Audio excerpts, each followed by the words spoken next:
Welcome to the second section of Nature Talk, and today our guest in studio is Kennedy Ngadi, who is also a community developer. And so from our previous discussion, you mentioned the Sustainable Development Goal number 7 according to the United Nations, and it is clean and affordable energy. So how can this energy, how can it be made affordable to ensure that even those people who are they're actually in poverty, they're living in poverty currently, can afford this energy? So making the clean energy affordable, first I want to begin with a project done by Safaricom in most of the counties, especially in Kisumu, part of Migori and Siaya. So they are giving the residents solar power. So this solar power is that at night they can get light, they can charge their phones, they can even watch their televisions using the solar energy. So which means that if you can invest in this solar energy, the energy will be affordable to everyone, and even those at the interior who cannot access the national grid. If you can give them with the solar energy, it can help them. And also we can also embrace the use of, like, we have some regions where we can practice the PICO hydropower stations. So what I mean by PICO are like, they are just the small power stations where really the community can organize, they can mobilize resources because they have the potential. So they can produce electricity that is around 100 kilowatts, and you realize that when we produce this one, the whole community will be served, economic development will be there, the issues of crime will be reduced, because you realize that when there's a lot of darkness, there's a lot of power shortage, especially in Nairobi. You realize that people are being mugged somehow, and if you can do that, economic development, as the government is focusing on improving the economy, will even improve it to the local level, not only in the urban areas or in the urban setup. So with you believe that affordable energy can be increased even in the interior parts? Yeah. Okay. And now, currently we are advocating for devolution. It's actually a rule that came up when the new constitution was established, and we have the national government and we have the county government. So in your opinion, what can the county government do to ensure that indeed it's promoting a clean energy to the people found in the county? Yeah. So first, I thank the government for coming up with the devolution. So the only thing that we can do at the county level, the county government officials, they should ensure that their citizens are involved in these policies. Any implementation that will be done that is towards clean energy, they are involved. So if we can involve our people, we understand them, they understand, because they are the only people who know what they need. So I want to thank a few county governments. I want to thank Meru County government.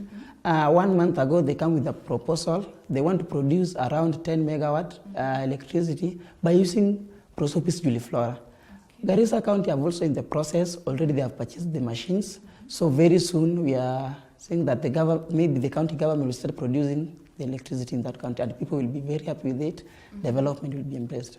Yeah. Okay, so you have talked of Meru County versus proposed projects. So are there other proposed projects, maybe even in other counties? Yeah, we have so many proposed projects that are targeting specifically the Prosopis juliflora. We have one in Taita Taveta. They are in the process of acquiring the machines. We have the solar energy production that is in Embu, so around Mbere region. So they are also in the process. The solar power plants, they have started installing them. So very soon they start producing the electricity. Okay, so you have talked of Meru County versus proposed projects. So are there other proposed projects, maybe even in other counties? We have so many proposed projects that are targeting specifically the Prosopis juliflora. We have one in Taita Taveta. They are in the process of acquiring the machines. We have the solar energy production that is in Embu, so around Mbere region. So they are also in the process. The solar power plants, they have started installing them. So very soon they start producing the electricity. Okay, so this Prosopis juliflora, it has really been a menace to people, but it really surprises me that it can produce electricity and clean energy, and that's actually good news, especially to people who are living in the counties that have been invaded by these invasive species. And so what can now let's go, we have been talking about the county government, so let's go to the national government at large now.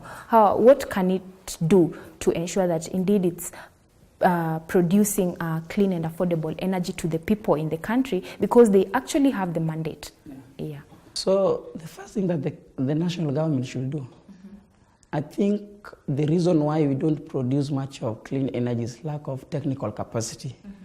I think the national government should focus more on technical capacity. Yeah. They should identify the relevant people who can be trained so that they can go outside the nations that are using this Prosopis juliflora or any invasive species.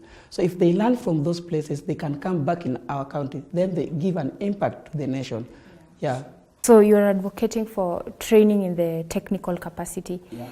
So whereby the government invests more on the people of this nation. Yeah, the nation, because you realize that most of people are involved in like if you go to Baringo, they are not Kenyans, they are foreigners.